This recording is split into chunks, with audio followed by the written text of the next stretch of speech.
Hey, hola, my friends. My name is Chuck the Sandman Collins, and welcome to the latest episode of Together We Grow. I'd like to welcome you to our beautiful hydroponic, aquaponic, and sustainable and traditional gardens. Guys, I swear we have so much new stuff to show you guys. First of all, how's everyone been? I've missed you all tremendously. We have so much super cool stuff that's going on. But I wanted to break it down to fundamentals. Fundamentals just for you guys. First of all, before you even jump into this sustainable gardening adventure, there are a few questions that you have to ask yourself, my friends. How much space do you have? How much time do you have to take care of your garden? And what do you want to grow? I ask that seriously and I ask that sincerely because I want you guys to really ponder that, think about it, and we'll come back to those questions a little bit later on. But in the meantime, let's keep on with this update. Well, my friends, here in the southwestern United States, we're out about the end of summer, so it's the end of monsoon season. It's still a little bit hot, so yeah, it does get a little bit heated during the day. So even if you're out here, if you're anywhere near this area, if you're gardening like I do, please stay hydrated. Hydration is first and foremost of importance. The first system we're going to look at when we said, why do you want to garden? Why do you want to get into sustainable gardening? Well, one of the reasons why we like to out here is because we have abundant sunshine. And that's one of the factors that a plant needs in order to grow to its best and to its fullest. So we do have abundant sunlight. And it's pretty much steady sun. It's pretty much above you almost the whole year. You know, the sun does go a little bit lower as the winter months come on, but we're pretty much assured good winter growth. That's why, whether some of you guys know it or not, Arizona is actually one of the world leaders in winter greens, lettuce, things of that nature. It's right here, and we ship to, I think we ship like 30%, maybe more. Don't quote me on that, I might be wrong, but like 30% of the world's supply right here from Arizona. So we're taking advantage of that natural resource already. Why not take advantage of that same natural resource at home? If the government's doing it, you should do it too. Okay, I take that back. If the government's doing it, they might be onto something. Another option would be, because we do have that overhead sunlight, maybe we prefer to do something like a tray system. But you ask yourself again, why would you do a hydroponics tray system? Well, maybe you have a little bit more actual square footage space. For a system like the Brooklyn Bridge system, the 21 port Brooklyn Bridge system that we designed last year that I just showed you guys, that's measured more or less more so in linear feet, which means it's actual feet. If you measure the inches up, it takes up that much feet, but it's not on the ground, so it doesn't actually have a footprint. So a system like that, 21 port system, the Brooklyn Bridge system, how would that come in handy? Well, if you have a balcony, if you have a long fence, if you have a long wall or a structure where you have a limited amount of floor space, but you do have an exceptional amount of, or more so an exceptional amount of linear space, you can hang your gardens. So here, now we're getting into the concept of vertical gardening. And here's where sustainable gardening really does come in handy. So while we're still over here, I did want to talk a little bit about the trays. Once again, why use a tray system? Well, we do have a little bit more space, so we have a larger footprint. So on this one, this is a 6 by 6 foot tray system. And this system is simple because we just use some repurposed poles and some shade cloth, 75% shade cloth. I'm going to talk to you guys about this in a second. Why use 75% in this type of shade cloth? Matter of fact, I won't wait a second. I'll explain to you now. Here's one of those tidbits of information that I think comes in handy that you're not really aware of, that many people aren't aware of if you buy this. This is 75%. I wish I could close in on it, zoom up, but this shade cloth is 75% only when it's bunched up like this. When it's spread out like this, you can obviously see through that. That's not blocking 75% of anything. It breaks it down actually to us now to where it's like more or less 45, 50%. That's actually great for what we're doing in the desert. Guys, feel free to go through my older videos and take a look at how incredible these two trays did during our entire summer, spring, summer growing system. It really was amazing. But let's go back to those questions again. Why are you gardening, Chuck? Why are you doing sustainable gardening? Why wouldn't you be doing sustainable tray gardening, a sustainable tray system now? That's a great question, my friends. Let's get to that answer. So, keeping it simple, my friends. So, why not do a tray system now?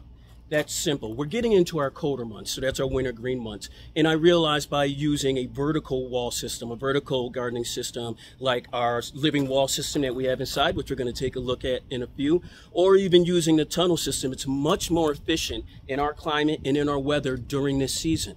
So you may ask yourself, well, if you're not going to use a tray, are you going to be growing any fruiting vegetables, or are you just going to be growing leafy greens, standard for what the temperature and the climate is during this time of year in the Southwest? Great question, guys. I am going to be doing both because I'm taking advantage of the controlled climate inside the house. I can basically find a middle ground where I can grow a nice variety and assortment of leafy greens and fruiting vegetables at the same time in the same system, using less water than I'm using in this tunnel system and far less water than I'm using in this tray system. By the way, on the living wall, I'm growing 3 times the amount of vegetables that I'm growing in our 21 Port Brooklyn Bridge system, and almost 1.5 times as many vegetables as we're growing in a fully loaded tray system. This is pretty dope. This is pretty cool. That's why I believe our living wall design is the true future of sustainable gardening. And I want you guys to have one of these in every single one of your houses. I really do. This is going to change the way that we feed our families. This is going to help erase the stigma and destroy and eradicate that word food deserts. You guys know me, I don't like using the H word. I really don't like the H-A-T-E. I don't like using it. I think it's an awful word. It's a word that carries a lot of pain and a lot of strain and struggle with it.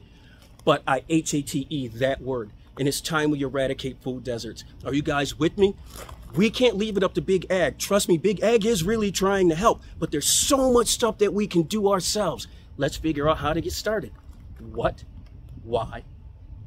Why are you growing it? What are you going to grow? How much time do you have to take care of it? Let's keep going.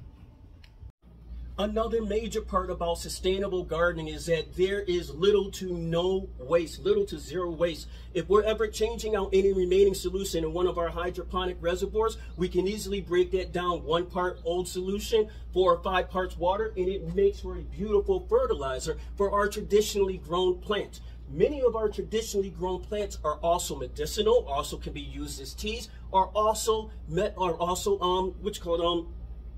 nutritional for you, pardon me. They're edible plants. I'm not gonna take that out because you know me, I love the bloopers, but they're edible. So we're using what would be garbage in a system to actually bring forth and help life prosper in a traditionally grown garden. Because we live in a desert, we base our entire concept of traditional and sustainable gardening, more so sustainable gardening, on zero waste. And we want to use footprint positive impact on the earth. That's what we like to call it. So if we're growing something, the earth is going to grow right along with us. I know that sounds crazy. I know that sounds insane. But trust me, each one of our plants does more than one thing. Each plant does more than one thing. We provide water and some nutritional supplement to the plants, and they provide life for us and just energy for us in more than one way. You may ask yourself how. All right, you can drink the teas, the flowers. You can soak steep the flowers of jasmine plant, right? And that will make you some beautiful, delicious jasmine tea. But also, just the smell of jasmine wafting through the air is therapeutic. So that's 2 times. That's 2 ways that it helps serve you right there, that it benefits you. Also, if you notice, I can't really tell from that angle, but on a low rising sun during the winter months, this does really make for a great little semi-shade enclosure. So it also helps prevent us from the sunlight. From the heat of the sun. Now, it may not seem like much, but it really is a lot. We're not living against this plant. We're living in unison with it. We're both living in unison with nature, and we're both happy.